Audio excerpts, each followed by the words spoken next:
Warning, this video is not targeted to kids and may be inappropriate to younger audiences. Your discretion is advised.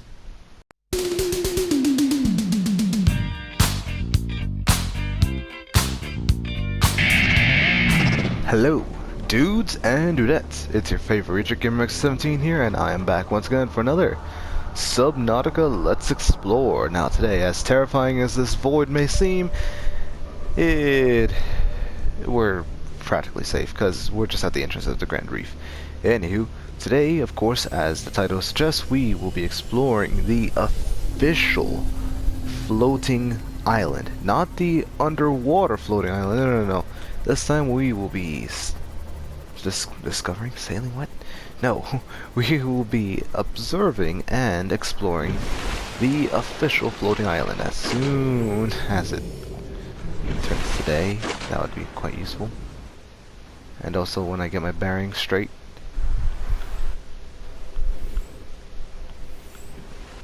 Wow, okay then, I will find the island and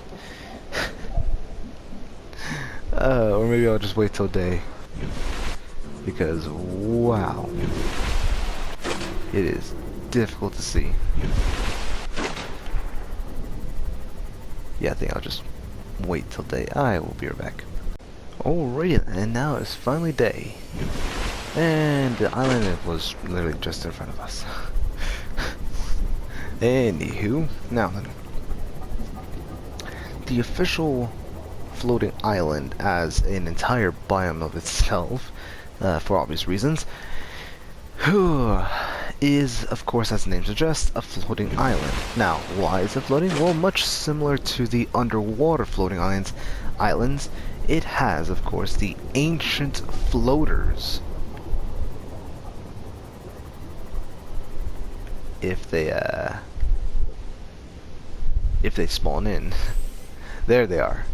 As everything started to spawn in, of course, we have the ancient floaters, as the name suggests. Of course, we already had done the entirety of the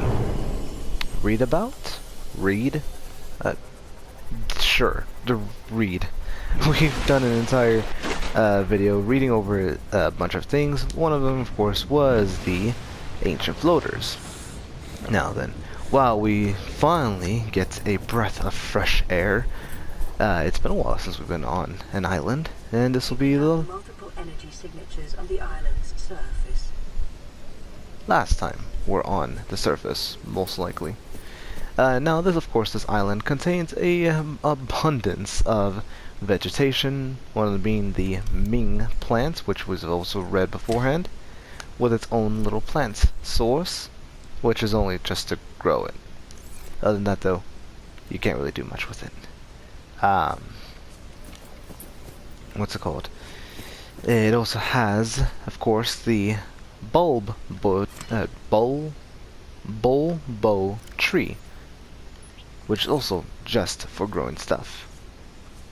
And it just has a whole bunch of other stuff as well, such as the grub basket and a few other things I cannot remember off the top of my head. Now, of course, the island here on itself has its own little pool area, which, as far as I know, just about the majority of people who ever play this game are terrified to jump into, but this place is relatively safe. Relatively. The only danger that you'll ever come across here on the surface floor would most likely just be the cave crabs, or cave crawlers. Why did I say cave crabs? That doesn't make any sense. Anywho, along the trails, of course, eventually they'll lead to a pathway, either to one of the three, oh, hey look, speak of the devil, one of the three Degassi sea bases, or terrain bases, really, they'd be called. Now, can I find one of these, is the question. I'm trying to find the lowest one.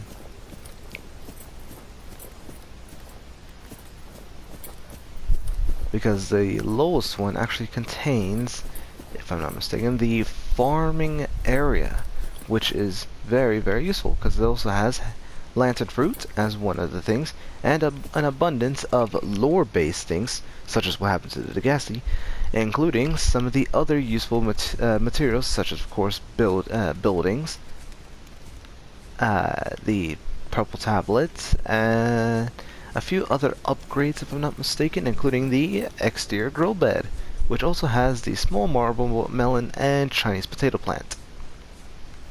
Both of them being rather useful for their own terms. And now there is a way to get up to these heights through some version of a pathway that you make. Oh, okay, that was just the theme song. Or the soundtrack. I thought I heard something there. Anywho, as we climb all the way up to one of the vantage points of the gassy base, terrain base, I mean. This one, which is not very specification, but due to the fact of how the Aurora position is, we'll call this the West Base, or West Peak Base, which of course, as I said before, has a few bits of resources, some lore bits, and some food.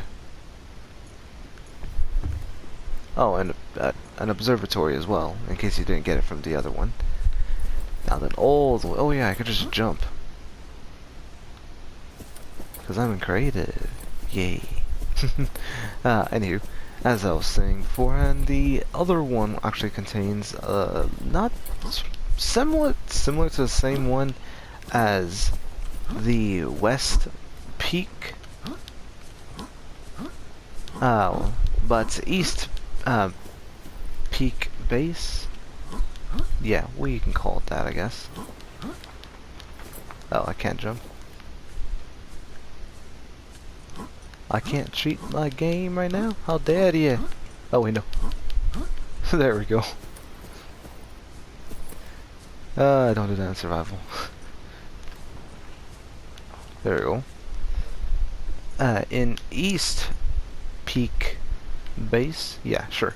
Of course, we still have our typical plants with an observatory and the tablet, which, now that I think about it, this observatory is pointed into position outward.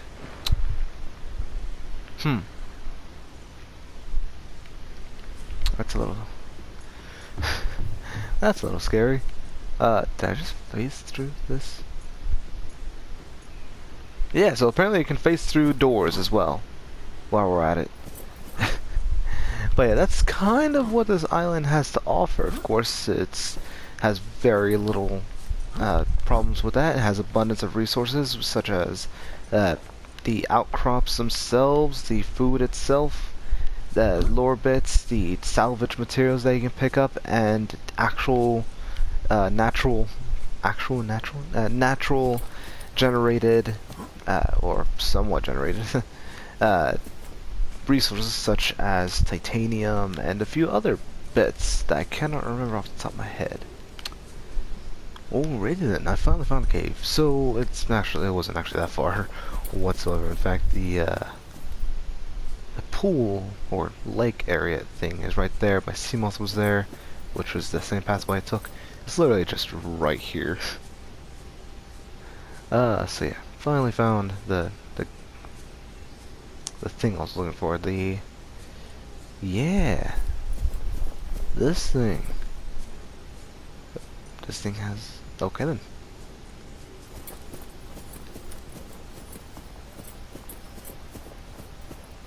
But yes, welcome. We finally found the thing that... Whatever this thing's called. What is this thing called?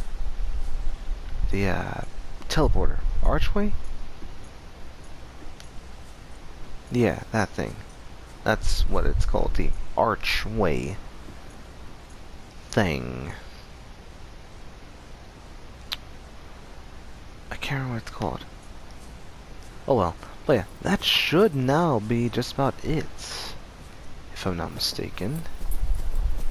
I don't know where I came from. Well, thank you everyone for joining me in this grand adventure of, oh, here it is, Subnautica Let's Explore. And I will see you all in the next episode. Goodbye.